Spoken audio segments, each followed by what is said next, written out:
Hello and welcome to This and That. I'm Dave Leese. And I'm Jonathan Byer. Hello. Hello, and I love that you're sitting on the couch there. Little change of scenery, yes? A little banquet. Normally it's just like this view, and then I was like, maybe it's boring because I finally got rid of like that dead tree that was there.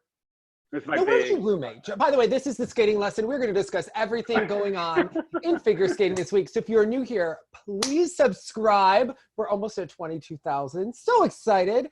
Smash that like button. Love us. Okay. Where's your roommate? Is she there? I get questions about this and I've never asked. Yeah. So here's what happened. For those who don't know, I'm living with the sister of my ex-partner of 11 years. Mm-hmm. So, and his name is Brandon. So Brandon is currently in the city because he was supposed to debut at La Scala right now. They canceled all that.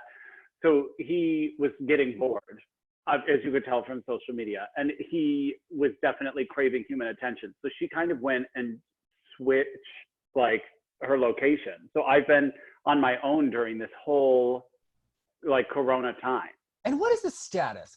Are we like in a place where we can all hang out together and like be? You know, I'm on a different schedule than he is. Like when we first decided to part ways, which was the right decision, and we both knew that, and there was no like one big trauma or something.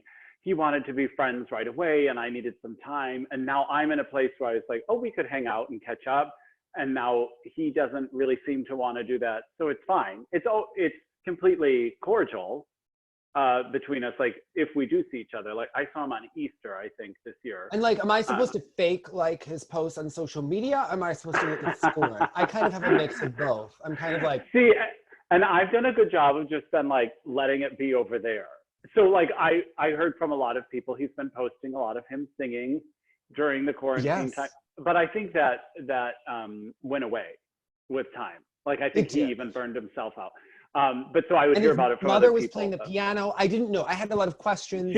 She's a very talented pianist, and Melinda's a very talented harpist. That's why for so long I had the harp in my apartment when you first came to my Lincoln Center apartment.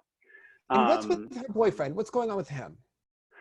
He works for UNICEF, and that's all I know. Like that's one of those situations where you're like, he goes to Somalia sometimes, but I don't know what he does there. We chatted a lot at your party, you know. Yeah. Okay. Did you enjoy talking with him? I haven't talked to him that much. Yeah, he has an accent. I loved it. You know. He's British. You know, he knows Torval and Dean. Yes. Yeah, exactly. That's my first question. Like every abroad, you know. Okay. Yes. Nice. Okay. Nice. I mean, I don't like. He's not around all the time, so I don't have to know. Is she focusing on window treatments in quarantine? Well, yeah, exactly. Well, now she works for a very fancy firm now called Liaigre, Liaigre, Christian Liaigre, and huge company. So she does, I don't know what she does with them. Does she specialize in the treatments of like the finishings? The finishing. Yeah, yes. Exactly. Honey, everyone in design deals with finishing. They're of the utmost importance, as you know. If you've seen Jonathan on any of his reality shows, you know that he was with this blonde girl that loved finishing. She's very nice. Yeah, it's true. It's true. She's a good foil for me. Yeah. So Jonathan, last week, it was a beautiful Sunday. Mm-hmm. We filmed our This and That. Mm-hmm.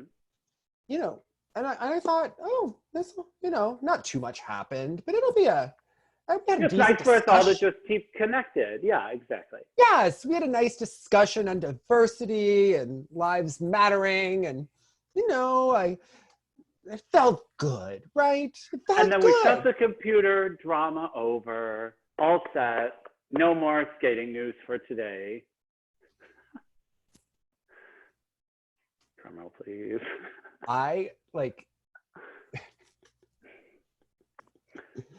You know,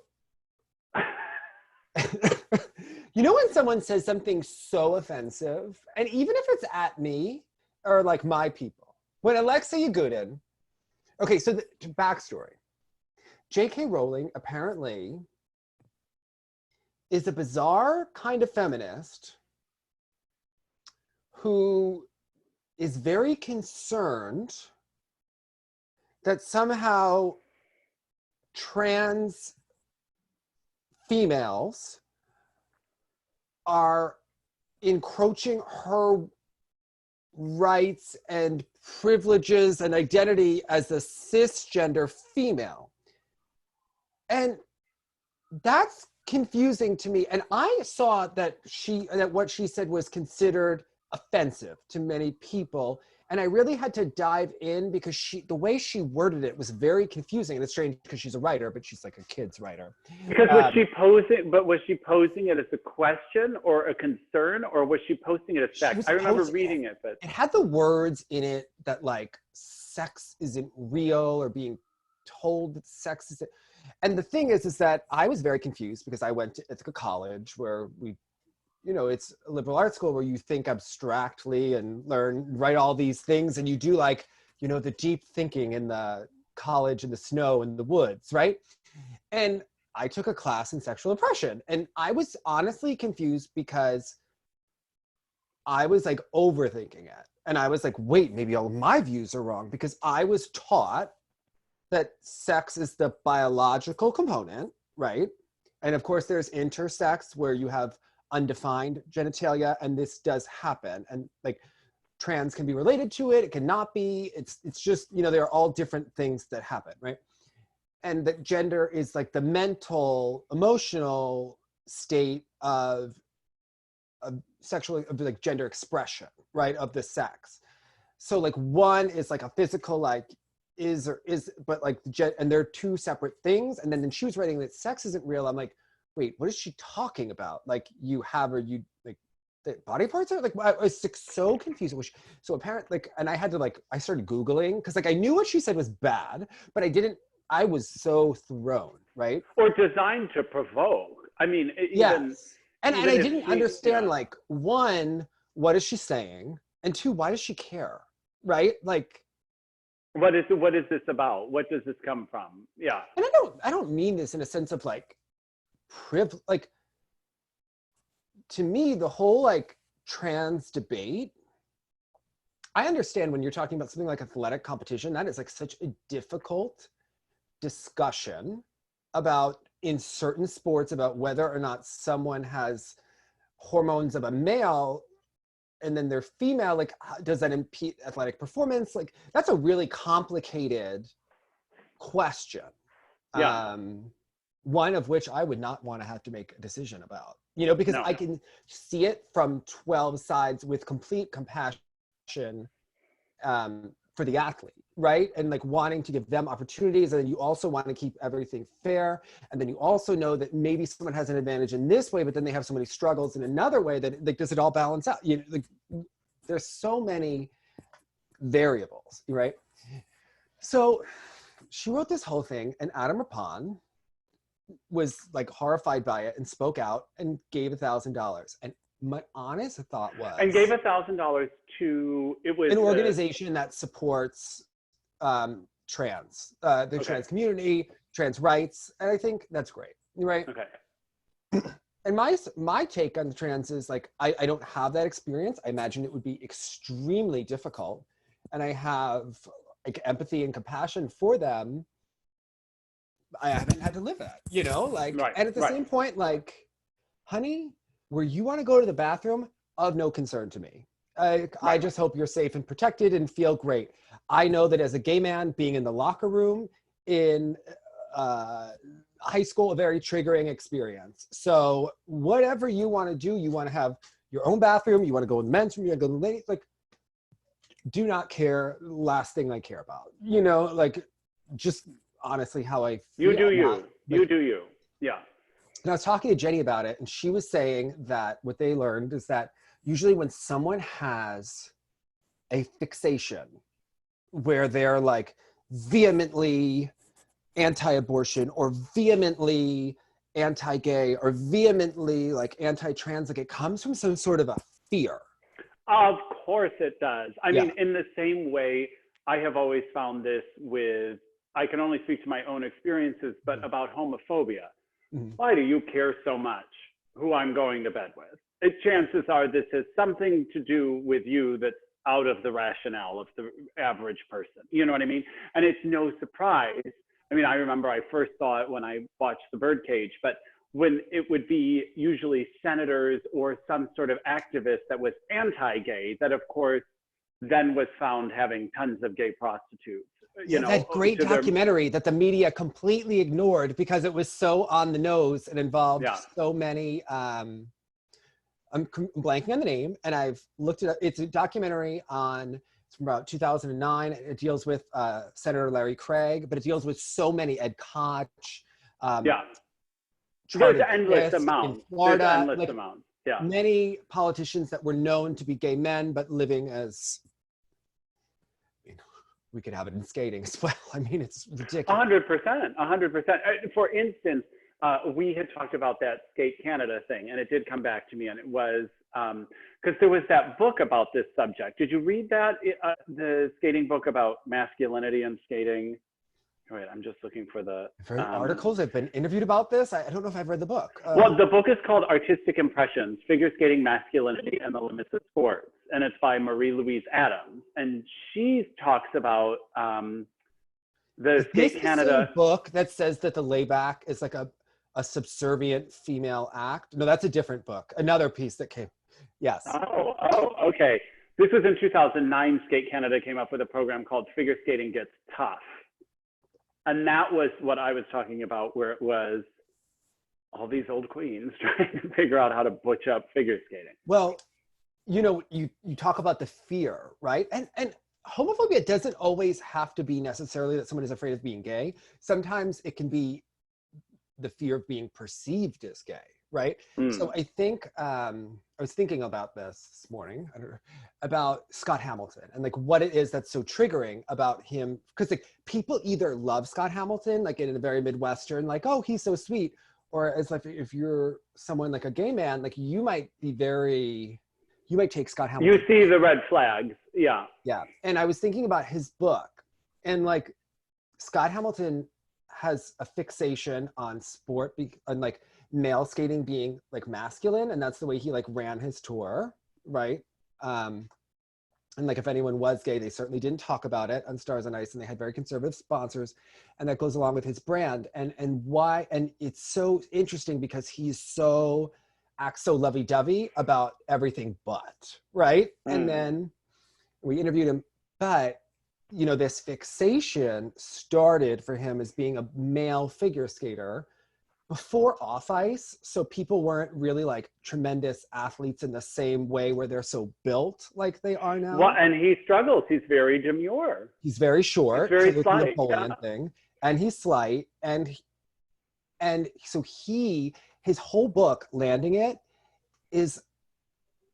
it like has such internalized homophobia. If you read the entire book and like the subtext, there's like, and like he can be a very nice man in other respects, but this is something that he does present, and it comes across in his commentary, like Evan Lysacek versus Johnny Weir, and like through many other men and just how he behaves. But in his book, he was wearing speed skater costumes because he didn't want anything that would be considered effeminate, right?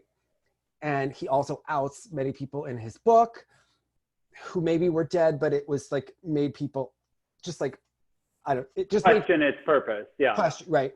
And then, and there's like the way he discussed certain things, and what people evolve and grow, and this was written in 1999, and things like really evolve, but you got to see like some psychological things that, I mean, Scott did a lot of professional programs where he would kind of mock ballet, and you know, oh, he's going to be in tights, and he's kind of making fun of the frou-frou nature of it.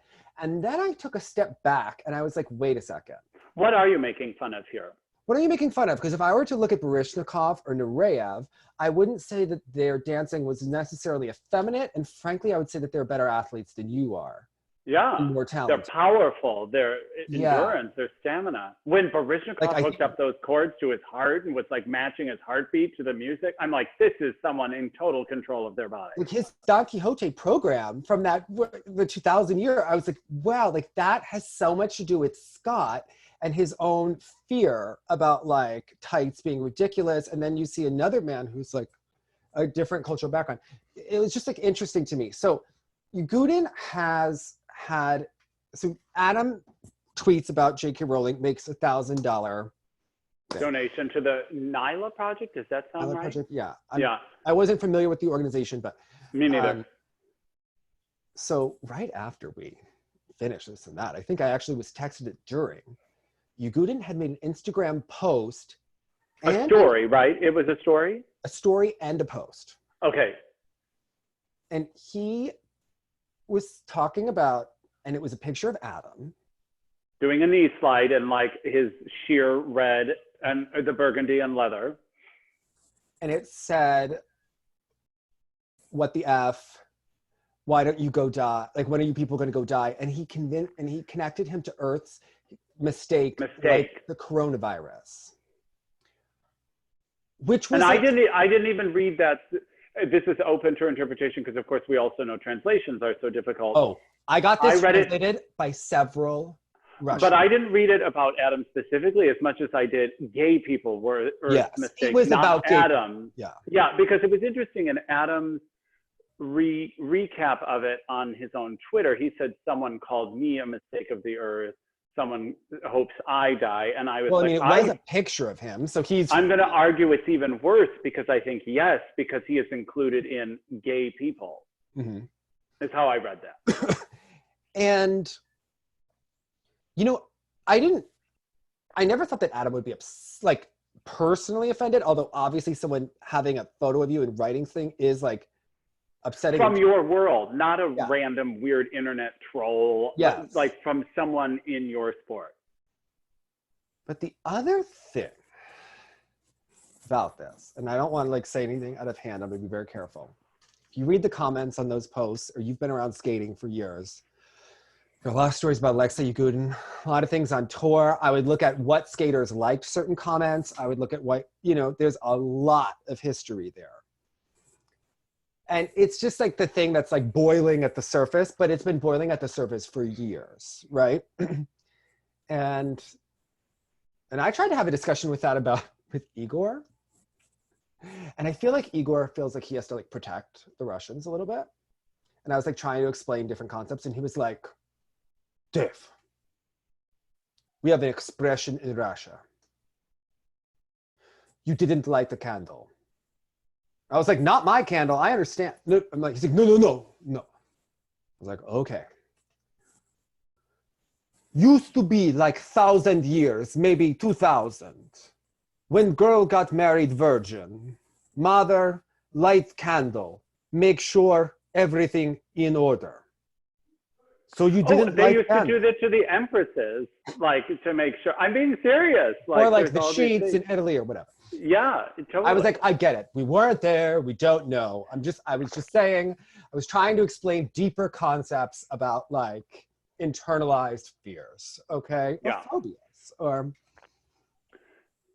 And there's no point in going through, although there are dozens of examples and firsthand accounts of people that have slept with Alexei Yagudin, judges who have been proposed or, you know, propositioned by Alexei Yagudin. We don't need to name names, and they're all, of course, hearsay, but there is such a breadth of that kind of information that there's no question that he definitely flirted with the lifestyle in the late 90s, early 2000s, for whatever that means, whether that meant as appear in the comments. Right? Yeah.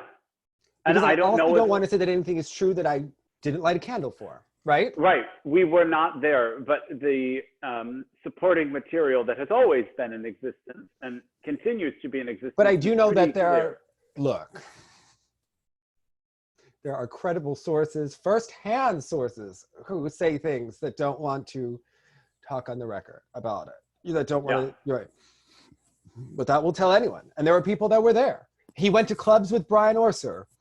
That was written in the comments, asked the other people who were there at the time, oh yes, I remember that. You're like, oh, okay, this is like, you know, not so hidden, you know. Which makes me ponder, again, your fear idea, if this is, I know the culture for gay people can be very different in Russia. I've seen it in opera a great deal. A lot of people that won't come out because they're very nervous about it there. And that some people will say things to get political attention to show that if they are scared of seeming gay, that this shows that they are not. Or even more horrible is if someone went to some sort of conversion therapy and just is Which there are also stories about men in skating who have done that, whose parents. I mean, how messed up are you going to be after that? And some of them become big coaches. Okay. Yeah. Anyway, so I also think that with Yagudin, there are other stories about him that are on the record, that are in print. He was fired from Champions on Ice. Right. I saw Phil's tweet. Well, yes. And two things here that are equally horrifying, but are a connective thread. So he had several public battles with alcohol, which I think everyone feels, you can empathize with, sympathize with. However, he also was aggressive and attacking skaters on tour and tried to get into one female skater's room and alcohol, and there was an altercation. Also, he was using the N-word at security guards and people involved. Which was the ultimate reason I understand that he was let go. I mean, it was the combo of just... So the people on tour have had a lot of things to say, and that's how he switched from the one tour to then he was on Stars on Ice after, which is so funny because that's like the family-friendly tour after you're fired from alcoholism and N-word provoking. And I mean, just the way that skating business worked at the time, he always worked out, okay? But and like Tarasova has always seemed to babysit, and then other people will be like, well, he's one of the more educated skaters in Russia versus others, and like, maybe he's putting on a front. So he did an apology video the next day. Now tell me about this, because now Adam referenced it where he said, now also let's backtrack for 1 second, because what exactly was said, I was trying to remember this, about Jason Brown. I know he was upset because Dimitri lost out to Jason. And we didn't talk about it at the time. And I still feel uncomfortable because Jason does not identify as anything. Jason doesn't talk about his sexuality. No, and to reference, like Jason doesn't talk about dating anyone, right? And then to call someone a homophobic slur because they don't do a quadruple jump multiple times in multiple Twitter, it was Instagram, and comments that he's made on the air in Russia. Right. And, we glazed over that because that would be maybe more hurtful to Jason at that point in time to be regurgitating, but it's clear now that Alexei kind of got a pass in that because no one wanted to touch that, right? Because that's like really sensitive. Then he says it about Adam. Then you make all of these things together and you're like, he's a completely entitled, problematic. He has some real demons, that's for damn sure. Yeah. Yeah. And I feel for the wife, and then he's got kids. So he was saying that he's against propaganda of any kind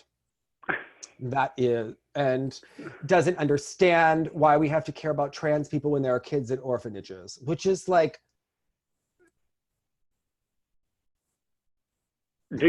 are you an advocate for orphans? Do you have a foundation we could give to? Like, what do you ever like try to like have a conversation with someone whose views are so backwards that you're like, or those who are irrational and you're like, I got nothing. If you're not, this is pointless. Like there was a man on cable news who was fighting with Elmo, and you're like, where do we go from here? Yeah. So what was the apology video? Because Adam did say he received an apology. And he didn't really apologize. I mean, he just like doubled down. I mean, then, so the excuse that some people will give, if you wanted to, is that he's a public person in Russia and that it's what Putin wants to hear. And he's echoing those sentiments and that it's expected of him to make comments like, and you're like, excuse me, he was in skating, lived in the US for years, knows better. Look. And then also Roman Kostomarov wrote when Guillaume had his official post, said that he doesn't view Guillaume as a man. Which has long been their politicking against the French team. Yeah, and it was like, that was Also disgusting. So, and yeah, so when we were talking the other week about like, oh, people still needed to come out. People still need to come out because these things are so crazy. And like for us, we live in a world we're very comfortable and we live our lives and, you know, and then you're like, yeah, I mean, it's just like mind boggling in all respects of the word. So yeah, it was just, I think it's so hard because I preferred Yagudin to Plushenko. 100%. The skating was infinitely better and more artistic. But it's like, which one has become the bigger nightmare? Yeah. Yeah, Plushenko's just an egomaniac that just didn't take skating skills as seriously as we wanted him to. Yeah. Hardly a humanitarian crime. You know, this is far more damaging for the sport. And they keep protecting Yagudin. Clear the Tarasova protects him, and it's just unfortunate and uncomfortable. But I love how Adam responded. Like that was. I thought it was the ultimate clapback. Yeah. That he donated $1,000 in Alexei Yagudin's name and tagged. And basically was like, you know, it's sad because he had a gold medal from so long ago and it doesn't even mean anything anymore. And I was like, oh, okay, get it. And the whole thing was like, who is he? Who is he? Yeah, but it's true. I think a lot of people who now, Adam's rise in popularity from the beginning has fascinated me because this is in a way where his fame was transcending his results as Adams, and he has really crossed over into a non-skating fame that people who don't follow skating really still follow him and listen to what he's very savvy, and the team around him is very savvy to make his brand more about just I'm gay, let's get 10 grand to appear at a Pride event. They're having him. And I'm not a clown. He's changed from, and it made me a little nervous at first because at first I thought it was the Johnny routine, whereas I'm a gay clown, laugh at me and what I'm wearing. And Adam seems to be using his power for good and creating awareness and sending home nice messages about things. And so it was interesting. A lot of his followers probably needed to be taught who Alexei Yagudin was. Yeah.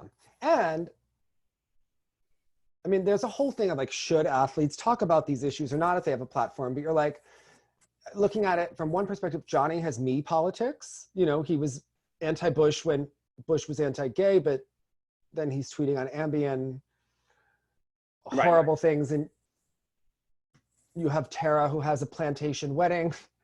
Clueless, the tone deafness of a lot of these posts. And skating breeds this. I mean, the Tara clapback about the plantation wedding, I have to give it to that Patrick. That was wasn't that funny? He writes the guy that does the videos of commentating. What does he call it? Like Patrick's drunk commentary or whatever he calls it. I mean, I've not seen that. I mean, that was the greatest clapback. And I know he's tweeted about us. Whatever, I don't care. That was the greatest. I will give props. Like, the greatest read I have ever seen when Tara went to post about George Floyd and he was like, you had a plantation wedding. Yeah, you are literally part of this problem. Like, this is the Be perfect Tara example. And talk to me about Sochi and who you feel deserve to win. Oh, Tara talking? Yeah, who does Tara think deserves to win? Oh, Adelina, because she's projecting, because Adelina's her. Tara, you had a plantation wedding. Anything out of her mouth. Yeah, it should be a nonstop. Anything she tweets should just be a reminder about that. Talk to me about how much you defend your double axel technique. Oh, you know, I came from roller skating. I think it's totally legit. Tara, you had a plantation wedding. I thought it was good taste to put the Nagano emblem in the wood floor in my southern home. Tara, you had a plantation wedding. There you go. And a Family Guy episode, which I had forgotten about, by the way. I mean, literally, when I tweeted that thing, I was like, how do I respond to this? I really feel that Adam will be an NBC commentator. I don't know if his stand-up career will take off. There's so much media stuff nowadays, but I think he'll have a career. And I think the way Johnny and Tara seem to be going, and And like, it's so funny when people miss the mark and they're like, they talk about themselves during the commentary. It's like, there are much bigger issues at stake at like play. Right. Yeah.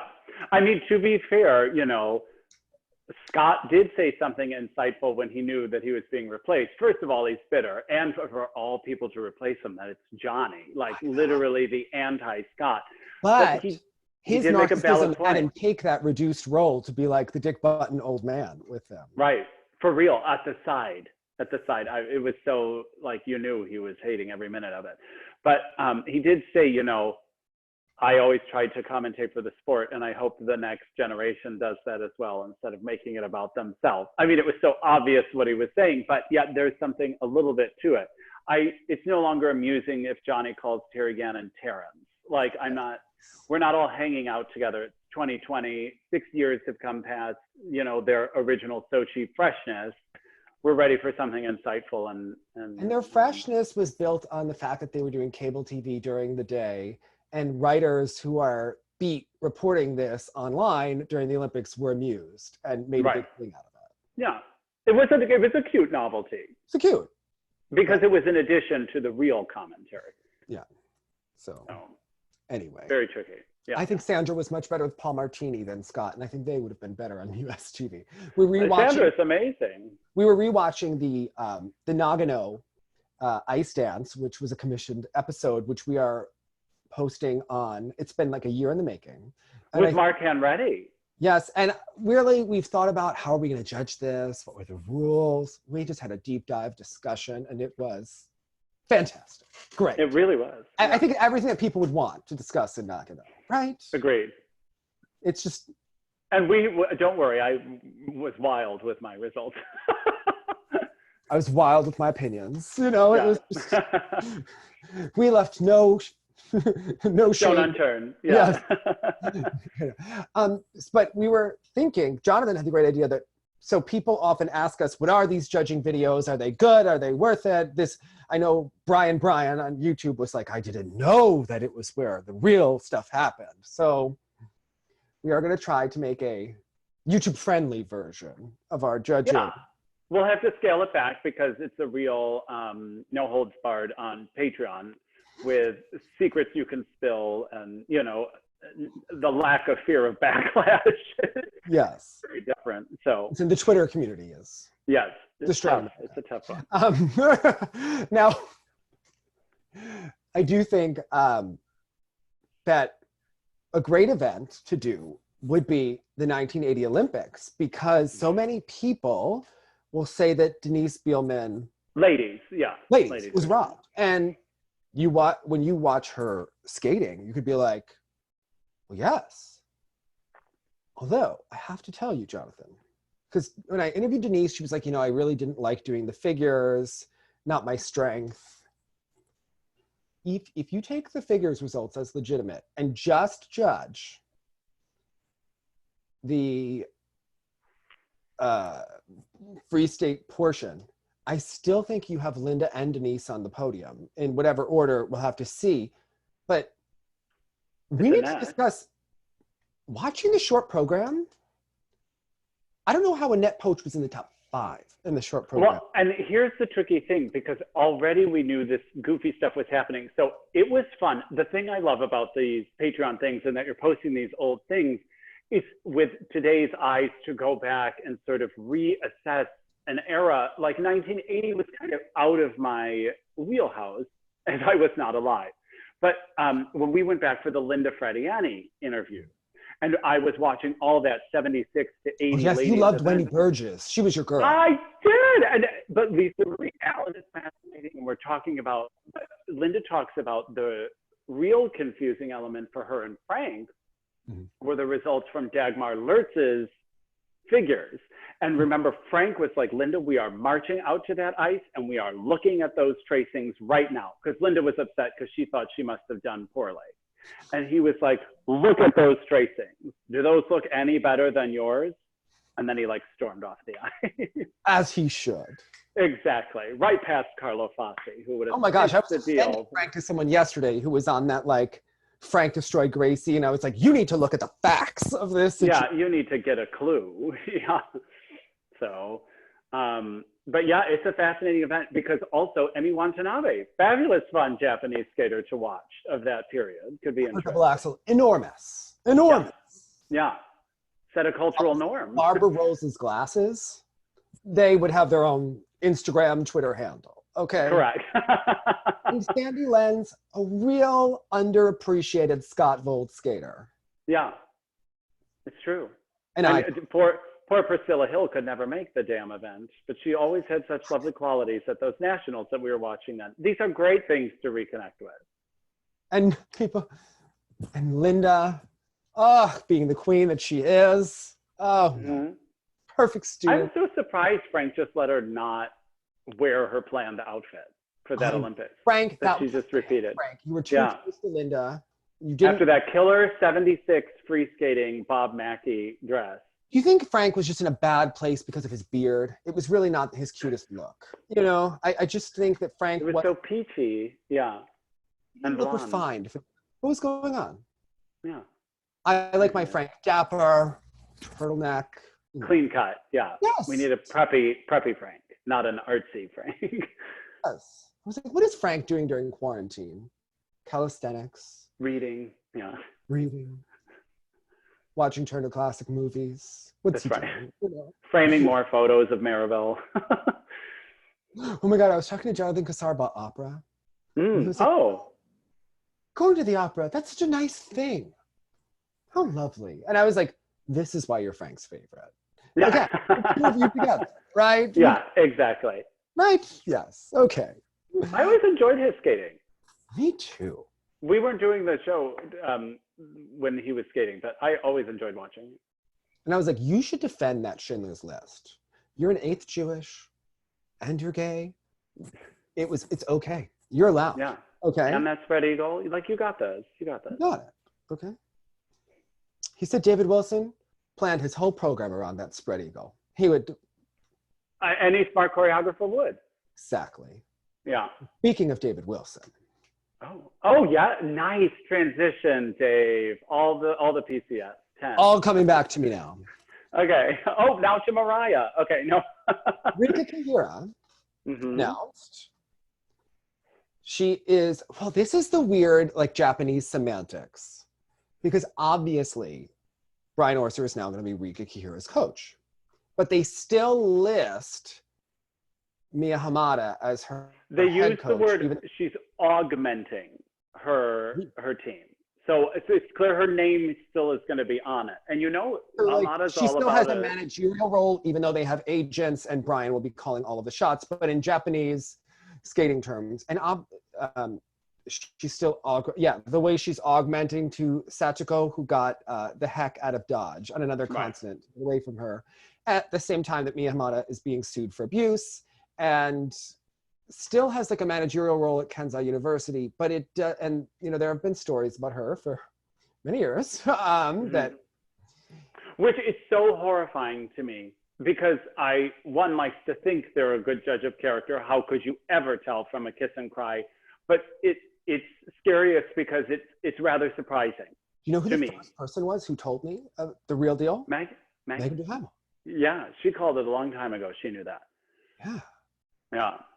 It was like but because it's such an act, and it's a very convincing act in the kiss and cry. Oh my goodness, Jonathan, I want to hug you close and put our foreheads together. Yeah, and we're excited, and I'm going to be more excited about the scores than you. It had almost a feeling of Shoma when he was would travel with the younger female coach. Oh yeah, like it. I loved. Yeah, she was so elegant. But, wow, it was. What do you think about that? I I got messages from some Russian journalists who are like, it's risky, right, to go to Orser? And I'm like, pause. Oh, are you just all Medvedeva confused? Like, get out of here. Because her body and mind were maybe kind of done after she put everything into 2018. They really don't realize that if Medvedeva had stayed, her results would have been even worse. Right, because they don't get the whole jump technique and the whole... Yeah. Right. So I was looking at it logically. What could Orser give Rika? I think the biggest thing, and they didn't talk about this in the articles. She says, of course, she wants to work on her quads and train along Yuzu and see high-level skaters. She said all the right things. And spins. She made a point to mention spins and putting music with steps. Which is right. Yeah. I think both of her programs were a miss last season. For whatever, they tried to stretch her in the short and bad costumes all year, both. I thought the free just didn't work. I think working with David Wilson and seeing how he brought Yuna out of her shell, if he can make Rika into more of a performer, which seems to be her drawback, you might be able to take her from, I think she was slated to be 4th, maybe she could be 3rd, but then you look, if she can do 2 quads, 2 clean quads, maybe a sow, maybe a toe, and she's close, but they're under rotated, right? But let's say that he can get them clean. And I think that he could. He has a lot of experience, and she's already jumping like 3.75 revolutions. When you do that, if you can break whatever the bad habit is, and it's possible, right? Like, it's not like she's been doing this for 20 years, like Vincent Zoe, and it's like, right. And she's got the triple axels, and they give her some polish her up with the presentation. I think she could be more competitive. You don't know how Sherbakova is going to be handling her Lutzes and things as she gets taller. Or Trusova with the transition, or Kosternaya with her health, or, And Kosternaya doesn't have a quad right now. She's dominating on a triple axel. Obviously, she's gotten extremely wonderful programs and skating skills, but Rika is no slouch. But I'll tell you, the first time I saw Rika live, I was surprised. And this was her year. That was 4 continents when it was in LA. And I was surprised. Yes, the programs this past season left something to be desired. I don't know if we can just pin it on the programs. I think it's their inability to bring out a program in general was I was surprised at how small the pattern was. She was a little slower than I anticipated. And it had a lovely juniorish almost quality. And I'm a big Rika fan, but you see how even Tracy Edge classes, being around Jason, being around Hanyu, like being around high level people that skate with tremendous skating skills, I think she can learn more. Oh my God, with Tracy? Oh my God, Tracy, I love you so much. Don't watch our Nagano video. I was maybe in a disagreement with you from time to time, but yeah, she was pushing her own agenda. I love you so much. You're a national treasure, international treasure. Yeah.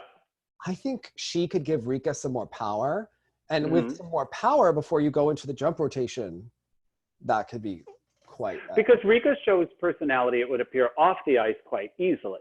I've seen her animated, and it just kind of goes away. And I don't want something trite or insincere, these fake smiles or something, but I think just a projection also could really benefit her. She said that she's going there to win the Olympics. And I was like, you go. You know what? You go. That's got to be the goal. Otherwise, what are you doing? You know what? It was even said about like Megan. They were like, she went after the bronze, so she won the bronze. Imagine if she had really set her sets higher, she might have even been able to have done higher. You never know. You never know. I mean, I do think that's a good move for Rika. Because it's interesting, they sent her to Colorado, right, to kind of learn those quads. And she got 2 successful videos we saw of them. Yeah. And so who was the main technical person for her there? I think she was working in the harness there and working at altitude on her programs, and then working with Tom Dixon. And, obviously, I don't know who the technician person, if she was doing dartfish or what she was doing, but there's a lot. Okay. Because I think Toronto's a great move. And it'll be the same city if she's working with Shaylin and David to have that much one-on-one opportunity. Plus, Satoko is not far at the Granite Club, and skating on the same session as Junhwa Cha, as Jason Brown, as Yuzuru Hanyu, as Evgenia Medvedeva. I mean, that's a high-level group of athletes to push one another. I do think if you're being realistic from the Medvedeva point of view, you have to kind of see the writing on the wall. Yeah. And know that you're part of a training group, but no longer the main focus. And you've just gotten outranked. I mean, that is the reality. But I do think it will benefit her because she is probably past the peak of her career. And if she wants to make more results, this will give her that fuel to that added competition to in the ring. It will. Yeah, I mean, because it's interesting. I'm even thinking, like, if they had said sent Rika to someone like Raphael or something like that, I think it would have been not the right move, because her technique seems like it will lend itself well to the cricket club approach. And again, she's looking, even though she's a lovely skater, she is looking to rev up the skating skills. And I don't know that that would have been done as well elsewhere. I don't know where else would have been an ideal training, situation. Probably, there were rumors that she was going to change earlier in quarantine, but it was like, it's quarantine happening. You're right. Like, and even these articles said she can't even go to Canada anytime soon. Yeah, until July. So yeah. So I'll be curious, but I think it's probably a positive. Look, certainly not going to get worse. It's, and she clearly has the self-awareness because it's time. She needs those 2 quads, and she needs them now. Is she working with Glenn? I mean, how are these egos managing, situation? Right. But, one who wants to take the credit right away, because of course, as Raphael so eloquently described, when he was breaking down the numbers of jumps, he was like, think about how many she's jumped this way, how long it's going to take to reset those habits. So she doesn't have a ton of bad habits. I mean, she's pretty successful. It's true. Yeah. And adaptable, because she picked up those 2 quads really quickly when she focused on them in Colorado. Yeah. I think it's a good mix. I think her biggest thing is the speed and the personality, and then hopefully getting those quads rotated in the program. Those are kind of and I think those are all things that Brian and Tracy can dig. But I think more than anything, it's really going to be the quads. Because, I mean, if you just even kept those programs the same, if you're up against Drusova's program, she'll still be better. She was kind of. I agree that they were, but if they have to prioritize, if she's ever going to be relevant, it's got to be those quads. I really think that the only program that she ever had that really worked was the free that Tom Dixon did with the winter one for 2019. That really with the rain or whatever. Yeah, all the other programs have been really rough, and they've. But that one fell a little flat in person. I was like, it's a little boring. Very upsetting. Yeah. But the best for her. Mm-hmm. Hopefully they can get better. Matthew Carone on costumes. Thank God. I mean, whatever the drape situation was. Yeah. We've had months to reflect in quarantine. That was horrifying. Horrifying. Yeah. She deserves better. Yeah. Matthew Carone is done making his beautiful masks and would like to make beautiful. But was he the one doing the skating inspired masks? Yes. Okay. Those were lovely. Lovely. Yeah. How is he? He's a treasure to all of skating. Yeah. Cool. And then you had me watch some Roman videos, which I'm going to say, he's a pretty fun, I feel like there's a funny side to him because the editing was quite humorous. He's growing as a YouTuber to the point where I'm like, how is this impacting your skating? But we have seen many divers in the UK and even gymnasts there really get on and be successful with the skating YouTube vlogs, which skaters haven't done yet. So, and his are getting better. So, and again, this is a fascinating journey. I can only compare it to my own stuff. You've been working out like you're competing at the Olympics tomorrow. I've just been sitting around trying to keep my voice in shape. So that's my equivalent. It is a muscle. But like when I come back after not singing for a while, there's this whole journey, both in the musculature of it and also in the psychology of it. And so it was fascinating to sort of watch his approach to trying the quad sow again and the triple axel again after 3 months off the ice. And for me, there's a big thing of sometimes I just have to revocalize and not judge it and just leave it and then keep going a little bit. And it seems like he has a similar sort of idea. He was just doing triples, and then this one was feeling fatiguing. So then he talked us through. So he's not going to try the quad right now. He's going to do this right now instead. And his goal is this for the triple axels. That kind of stuff. As a super fan, but an outsider, it's really fascinating to see how his comeback come back to the ice is organized. He seems to know his body well, which is extremely important for a high-level athlete. He was talking about that, and like really liking it for a couple of. Our rinks may open soon, and one, I have an injury, so I'm trying to deal with that, and then two, it's like the mental part of getting back on the ice is a little bit challenging for me, and I'll explain it. So my full-time job, we're maybe not going back to work for like until the fourth quarter or maybe the first quarter of 2021. And some of that could be vaccine dependent, right? So obviously that's the priority in your life, and skating is not my priority. But I have a really hard time being like, oh yes, being very glad to not be in the office with 5,000 people, but then also getting back on the ice for skating.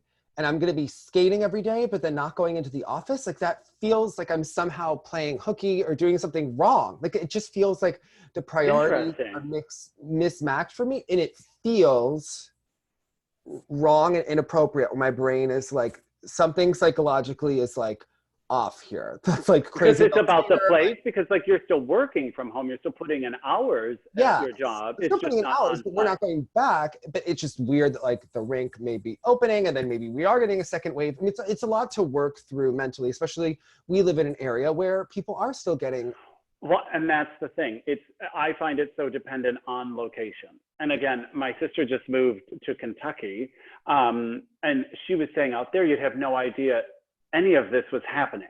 And of course, I got it more recently. Do you know what I mean? I had it as of 2 weeks ago, but it's very much still a part of our everyday awareness here, where I think it must not be in other locations. And then because my rink is closer to my apartment, I'm like, oh, would I go back to my apartment? I've been staying with my parents, and I'm like, but then I'd still be solo, and like Mike is still quarantining. Like, what would you know, things aren't really open yet. Like, I have kind of a good deal where like mom cooks, so like don't have to worry about that. And I can. Well, yeah, that's interesting because, for instance, having quarantined with my family, I would have like scratched my eyes out by now. But you guys seem to have a rhythm that works for you all. I think other people couldn't handle that.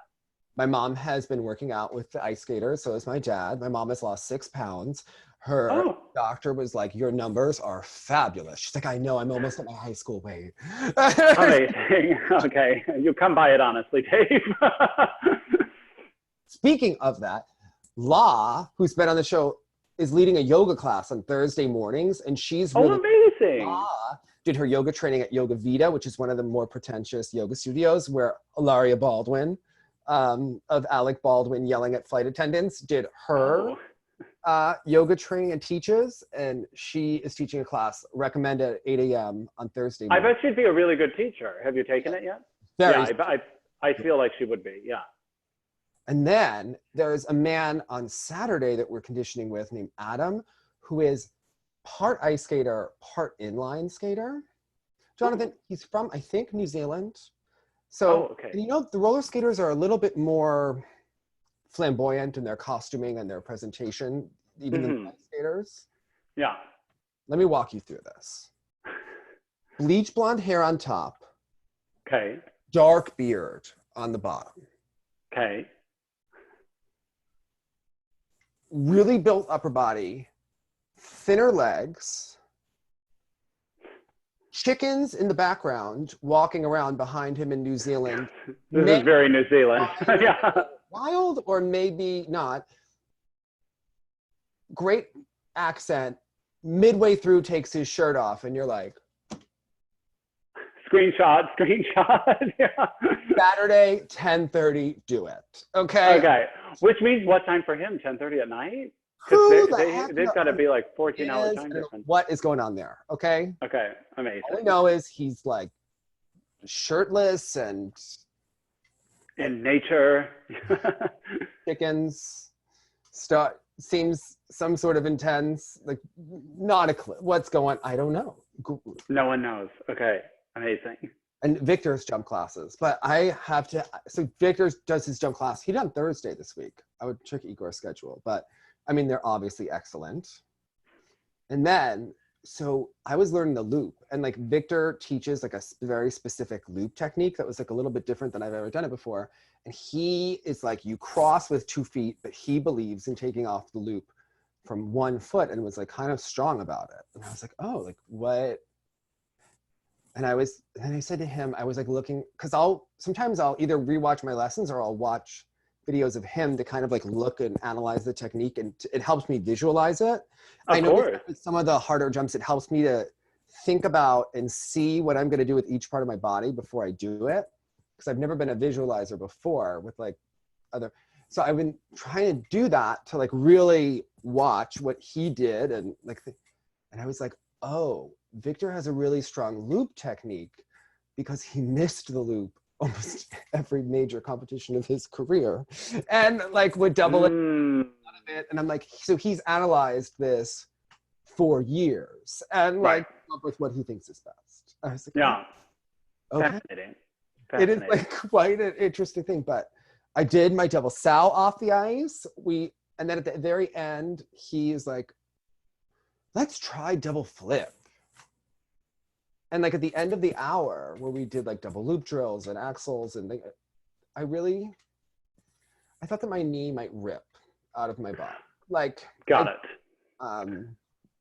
But I think part of that is that I was stepping on the left foot to do like the Mohawk entrance, and I have shin splints. I'm hoping that it's shin splints and not fracture in my left leg. So I've been trying to rest it. And of course, when you ever do like WebMD or any of these videos, and you're like, it'll be like, yeah, you have dementia. Rest it, right? Like, and like, and I'm trying to like calculate. I'm like, okay, so I was doing 3 lessons a week. Maybe I'll do 2 lessons a week, and then have more recovery time. Maybe I'll move it from Monday, Wednesday to Monday, Thursday, and then have like 3 days off, and then like in between. And then I was trying to, and of course, all the things online are like, take 6 weeks off. I'm like, well, that's not happening. So yeah, I have to do something. Yeah. So, but I'm debating what to do. It's getting better. I mean, I literally couldn't walk after my lesson on Thursday, and we're taking walks now and doing. Okay. Just, okay. You know. She's easing back in. Yeah. It's so funny because you talk to skating people, and I'm like, I told Doug Haw that I had shin splints, and he's like, well, that's fabulous. That means that you're really pushing through the ankle when you go to take off. And I'm like, I guess that's right. I'm really pushing through the ankle like he wants on that. What a neat perspective to have about shin splints. I mean, awesome. Yeah. This is why we like Doug Haw, okay? Yeah, exactly. It's so funny, again, because in like opera, any sort of like fatigue, any sort of pull, any sort of awareness of musculature, it is such a danger sign that you've been doing it wrong, but obviously very different. Well, because this is off-ice jumping, it's yeah, do very often, so it's completely. Well, and you're building new, and that's the way that works. And Raphael did say in those articles, like, we only do so much off-ice jumping because it can cause injuries, and that, I mean, it's right. So, yeah, I know. And then it's like, is it shin splint pain or is it stress fracture pain? And I'm like, well, I only feel it in one spot right now, but it also, like, when I did it, it felt it everywhere. So you're like, some of these videos aren't meant for figure skating. You're like, what is the problem? So yeah. Right. But I'm going to be intrigued how it transfers for you. I know. Like that journey from floor to ice. I think it will be very interesting. Floor to ice. I know. Yeah. The Dave Lee story. It'll be good. We're getting more intense, but I am debating, like, I probably will go back to the ice when, like, on like a session where it's like 2 people, but it feels wrong. Everyone can talk me through my mental thing that it's okay if you feel it. For instance, when Roman was skating, it looked like he was sharing the ice with 2 other people, one of which was Caitlin Osmond, and I don't know who the other one was. And he did have the mask on, and these sorts of things. So yeah, it'll be intriguing. And I'm like, I go to physical therapy and there may be 3 other people. So then what's wrong with going to the ice? But then I'm like, am I just making excuses because I want to go skating? But you probably have more space. If the ice is not that populated, you probably have more space between you on the ice and the other people than you do in a waiting room at a physical therapist's office. Like, I keep shopping at CVS. I just wear the damn mask. And I mean, but people are all over the place. How is CVS? Is it fabulous? Oh, CVS these days, you know, it's just nice to get out, mingle with the CVS. So And a couple of things, you know. yeah, exactly. Some toiletries here and there. So We used to make fun of my grandmother because she went to the supermarket every day. And now, well, that's a European thing that I got really into when I was living there, because it was the idea that you grocery shop for the day, not for the week. So they were smaller trips and like smaller purchases instead of like stocking up. I don't know. I kind of liked it. once my dad retired, of course, my mom would be like, oh, can you run to the store and get this? Why don't you make this tonight? Why don't you go get this? So now he runs to the grocery store every day. So we just call him Miss Ellie, like my grandmother. Okay. I kind of like it. I kind of like that idea. Yeah, why not? All right. Get out of the house. Have purpose that day. What are you doing today? I have to go to the grocery store to buy a thing. Okay. Other crazy thing of the week is that I have been doing, like, I'm trying to fix my posture. I've always carried a lot of tension in my shoulders, and I'm trying to fix it for both real life and for on the ice. I noticed that when the adrenaline would happen when I competed before, it would go so intense in my shoulder tension that it felt like a brick wall. And like, interesting. So, and a lot of that is from like working on the computer or text posture and things like that. So I have an acupuncture, but called it acupressure. In addition to doing like massage things and to doing my PT, I got an acupressure thing to like lay on, and it's plastic. I'll pull it. Well, yeah, because anything that like where the gravity is doing the work for you. So this is for the neck, but it has it for the back. And these are all like plastic spikes. Okay. It is the most painful thing in the beginning when you lay down. And then when you get up, it hurts. But when you're on it, you're like, it's not so bad. And then it knocks you out when you go to bed. Interesting. No idea why. Because so for me, I carry forward, right? Like I have a rounded shoulder thing and I carry a lot of tension in here. So for me, it's been Feldenkrais. I tried Alexander technique, which is based on like the head falling on the spine and then it goes down. But the Feldenkrais is all from the hip. And I found when someone would say, Jonathan, stand up straight, if I altered my hips, it would suddenly bring me forward in a more natural way. And I was ignoring the hips and always trying to correct my shoulders and my posture on top of the busted hips. So it was never a sustainable solution. I don't know. It's something as I've done more with the Feldenkrais, I wish some skaters would do it too. Do you feel like Alyssa Sisney with the busted hip? Like, are you having a... Oh, no, because it's actually not I don't carry any hip pain or problems. It's literally just a rolling of it, like a positioning, like if you're tucked like a scared dog or out waddling like a duck, like that kind of motion, I just didn't even have any awareness of. Well, no waddling, okay. Yeah, no waddling. Well, hold an edge and look sexy, everyone. Right? Have a great week. Bye, guys.